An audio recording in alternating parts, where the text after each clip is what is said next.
दोस्तों, हेमंत सोरेन के सामने बीजेपी का सीएम का चेहरा कौन होने वाला है।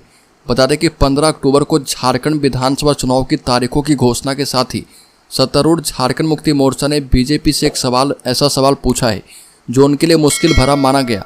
और झारखंड मुक्ति मोर्चा ने एक्स पर सवालिया लहजे में पूछा कि बीजेपी में मुख्यमंत्री पद का चेहरा है कौन, बाबूलाल मरांडी, अर्जुन मुंडा, चंपई सोरेन या फिर मधु कोड़ा।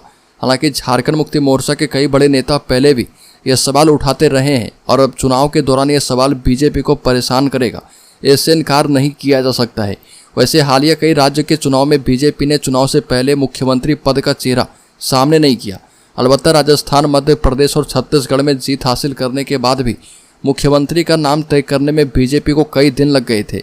लेकिन झारखंड में यह सवाल इसलिए भी सुर्खियों में है कि पूर्व मुख्यमंत्री बाबूलाल मरांडी प्रदेश में बीजेपी की कमान संभाल रहे। साथ ही पूर्व मुख्यमंत्री अर्जुन मुंडा भी पार्टी की अगली कतार में शामिल हैं।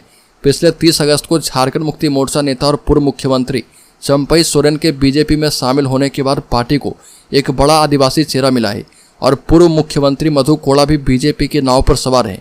वैसे कोड़ा भी सजायाफ्ता होने की वजह से चुनाव नहीं लड़ सकते।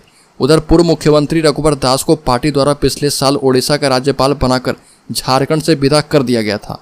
लोकसभा चुनाव के नतीजे के बाद से केंद्रीय नेताओं की झारखंड में असक्रियता से यह स्पष्ट है कि इस बार मोदी और अमित शाह ही चुनावी रणनीति की कमान संभाल रहे। और दिल्ली स्थित बीजेपी मुख्यालय में केंद्रीय चुनाव समिति की बैठक में झारखंड के सभी प्रमुख नेता मौजूद थे। और बता दें कि इस बार बीजेपी ने गठबंधन में चुनाव लड़ने का ऐलान किया है और 15 साल बाद झारखंड में जदयू इस गठबंधन में शामिल हो रहा। 2019 के विधानसभा चुनाव में जमशेदपुर सीट पूर्वी रघुवर दास को हराने वाले सरयू राय ने हाल ही में जदयू का दामन भी थाम लिया है और इससे जदयू की उम्मीदें जाग गई है। बता दें कि 2019 के विधानसभा चुनाव में बीजेपी को 33% वोट शेयर के साथ 25 सीटों पर जीत मिली थी। उधर अकेले दम पर 53 सीटों पर चुनाव लड़ने वाली आजसू पार्टी का भी बुरा हाल हुआ और उसने सिर्फ 2 सीटों पर जीत दर्ज की थी। बाद में रामगढ़ विधानसभा क्षेत्र के लिए उपचुनाव में जीत दर्ज कर आजसू पार्टी के विधायकों की संख्या 3 हो गई।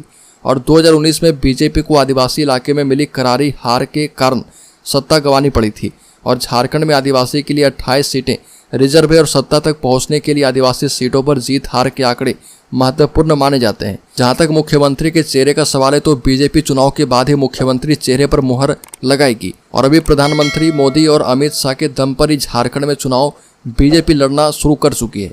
तो दोस्तों, इस खबर में इतना ही। झारखंड से संबंधित हर एक न्यूज़ को पाते रहने के लिए सब्सक्राइब करें और बेल आइकॉन जरूर दबा दें।